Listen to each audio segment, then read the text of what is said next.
حضرت سیدنا ابراہ بن بشار علیہ رحمۃ اللہ الغفار فرماتے ہیں، ایک مرتبہ میں حضرت سید ابراہ بن ادم علیہ رحمۃ اللہ علیہ العظم کے ساتھ تھا۔ ہم ایک ساتھ صحرا میں پہنچے، وہاں ایک اونچی قبر تھی۔ حضرت سیدنا ابراہ بن ادم اس قبر کو دیکھ کر رونے لگے۔ میں نے پوچھا، حضور یہ کس کی قبر ہے؟ آپ نے فرمایا، یہ حمید بن جعفر علیہ رحمۃ اللہ علیہ القادر کی قبر ہے، جو کہ ان تمام شہروں کے حاکم تھے۔ پہلے یہ دنیاوی دولت کے سمندر میں غرق تھے، پھر اللہ پاک نے انہیں ہدایت عطا فرمائی اور ان کا شمار اللہ عز و جل کے نیک بندوں میں ہونے لگا۔ مجھے ان کے متعلق خبر ملی ہے کہ ایک رات یہ اپنے لو و لعب کی محفل میں مست تھے، دنیا کی دولت آسائش کے دھوکے میں تھے۔ جب کافی رات بیت گئی تو اپنی سب سے زیادہ محبوب اہلیہ کے ساتھ خواب گاہ میں گئے اور خواب خرگوش کے مزے لینے لگے۔ اسی رات انہوں نے خواب دیکھا کہ ایک شخص اپنے ہاتھ میں ایک کتاب لیے ان کے سرہانے کھڑا ہے۔ انہوں نے اس سے وہ کتاب طلب کی اور اسے کھولا تو سنہری حروف میں یہ عبارت لکھی ہوئی تھی: باقی رہنے والی اشیاء پر فانی چیزوں کو ترجیح نہ دے، اپنی بادشاہی، اپنی طاقت، اپنے خدام اور اپنی نفسانی خواہشات سے ہرگز دھوکہ نہ کھا، اور اپنے آپ کو دنیا میں طاقتور نہ سمجھ۔ اصل طاقت ذات تو وہ ہے کہ جو معدوم نہ ہو، اصل بادشاہی تو وہ ہے جسے زوال نہ ہو، حقیقی خوشی اور فرحت تو وہ ہے جو بغیر لو لعب کے حاصل ہو۔ لہٰذا اپنے رب عز و جل کے حکم کی طرف جلدی کر، بے شک اللہ عز و جل فرماتا ہے۔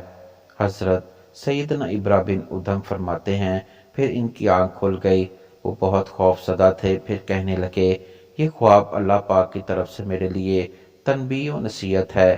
یہ کہہ کر فوراً اپنی بادشاہی کو چھوڑا اور اپنے ملک سے نکل کر ایسی جگہ آ گئے جہاں کوئی انہیں پہچان نہ سکے، اور انہوں نے ایک پہاڑ پر اللہ پاک کی عبادت کرنا شروع کر دی۔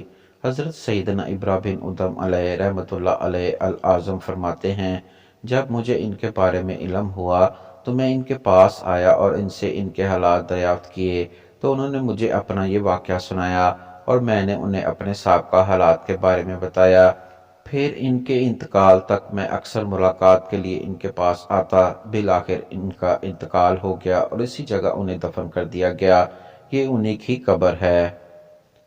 ایک یہودی کے پاس ایک مسلمان ہیرے تراشنے کا کام کرتا تھا، جو اپنے کام میں ہنرمند اور حد سے زیادہ ایماندار تھا۔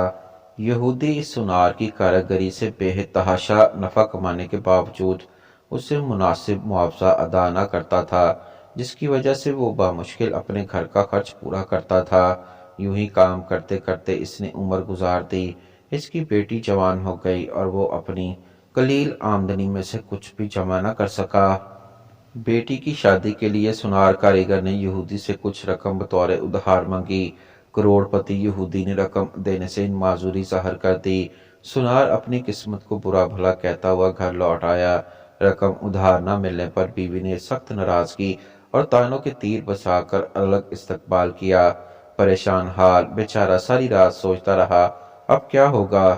دوسرے دن وہ دکان پر کام کے لیے نہ گیا۔ بعد میں یہودی سونار کے بلانے پر جب وہ دکان پر پہنچا تو اس کے ہاتھ میں ایک پوٹلی تھی جو اس نے یہودی کے سامنے کھول کر رکھ دی۔